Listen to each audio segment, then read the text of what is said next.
Welcome, everyone. Today I'll be talking to Jeremy Redleaf, the co-founder at Caveday, a global community of makers that come together to do deep, focused work built with MemberSpace. Jeremy, welcome to the Membership Maker podcast. We're excited to have you here. Thanks for having me on Team MemberSpace. I'm here. Awesome. One of the best things any membership business owner can do is provide value to their members from the beginning, so they'll stick around for a long time.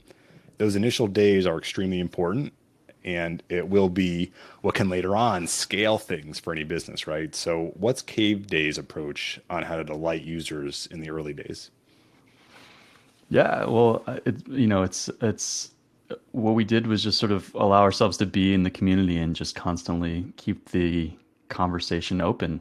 Um, you know, People will give you feedback if you ask for sure, and especially if you make them feel like you're listening. So when people canceled, we, instead of saying like, "Oh man, we'll forget you," and we'd ask them like, "Why are you canceling?" And 2 out of 10 times it was actually something we could address, and of course 8 out of 10 times it wasn't. But we learned from those experiences. A story that comes to mind early on is that the tool we used to use didn't have like standing reservations, and people were coming all the time and just had to do one reservation at a time, and it was so annoying for them.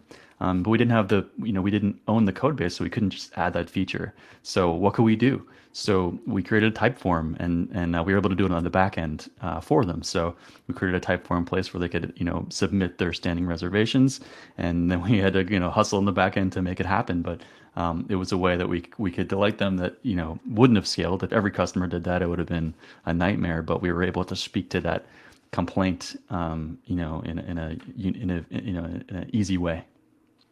Do you have any examples from like onboarding or how you kind of welcomed members that was a focus of like delighting them in any way?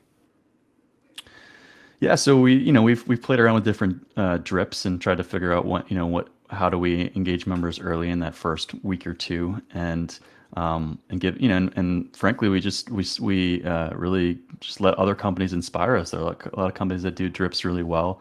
Obviously, Superhuman is really famous for their drip, and there are some other ones that we found along the way that we thought were really interesting. And so I think you have to assume that nobody reads anything.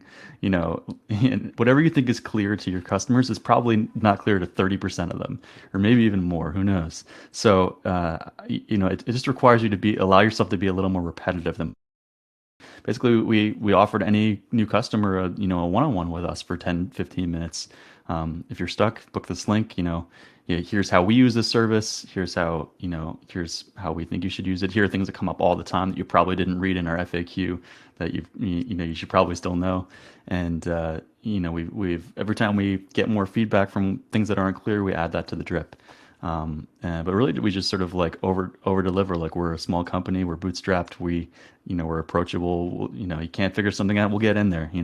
That's just sort of our ethos and our approach, and so that bleeds into all our choices here. Yeah, and just for folks who aren't quite clear what drip means, probably most people do, but it's like an email sequence that goes out over time, right? So like maybe as soon as someone signs up, they get a welcome email. Maybe a day later, they get another email. Maybe 3 days later, they get another email, so on and so on. And the point of it usually is to make people feel welcome, to kind of point out how to get set up in whatever your tool, your software, your community is, how to get the most out of it. And then over time, you can kind of branch the drip out to like, okay, these are the people that are set up. These are the people that are not set up. Send them different emails. So you can get kind of crazy with it. But it's generally a welcoming For onboarding sure. sequence. Yeah.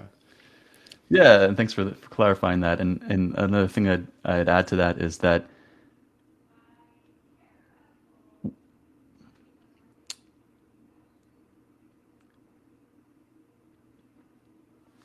you need to remember that most people sign up for things and then don't immediately use them. So like I'll do that all the time. I'll sign up for a thing and be like, "Cool, I'm in. I gotta go."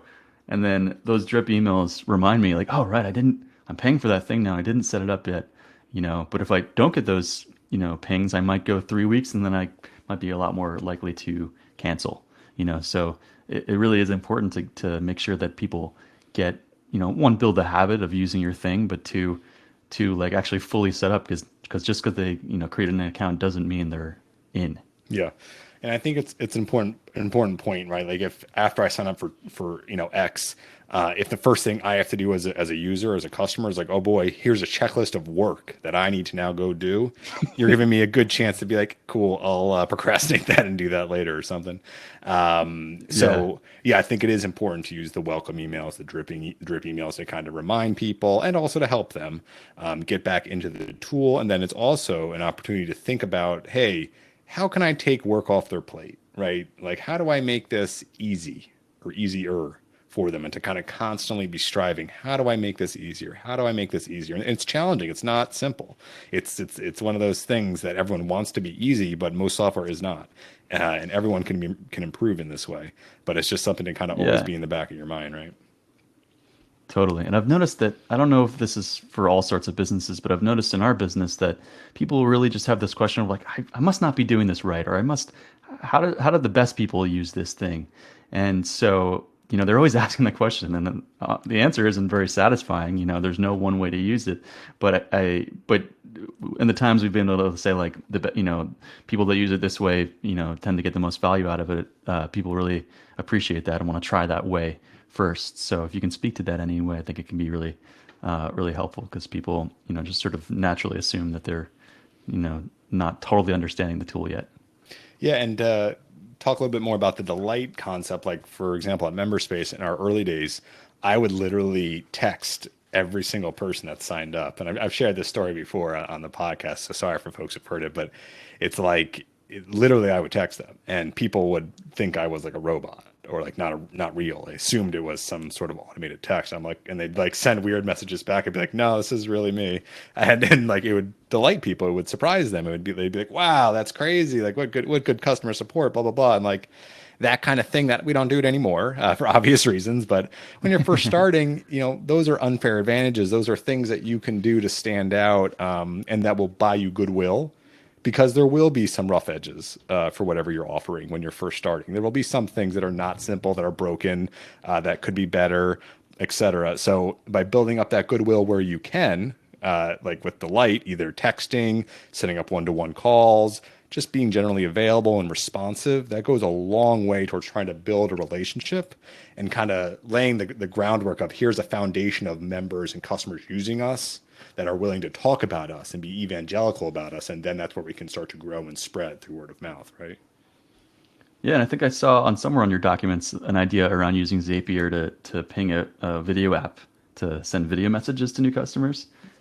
Yeah, Bonjour is the one I keep. I swear we're not paid by them. I keep talking about them. Yeah, basically it's a way to send like an individual video message to folks as soon as they sign up for whatever your thing is. It doesn't need to be long, 10-second, 15-second, just welcome, but you use their name so they know it's not automated and they know it's not just a recycled video.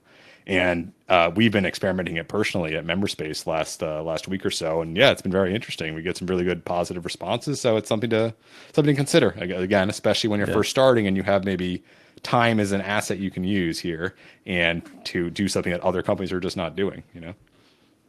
Yeah. And do they respond with video, or they just They receive it? they can just respond with text.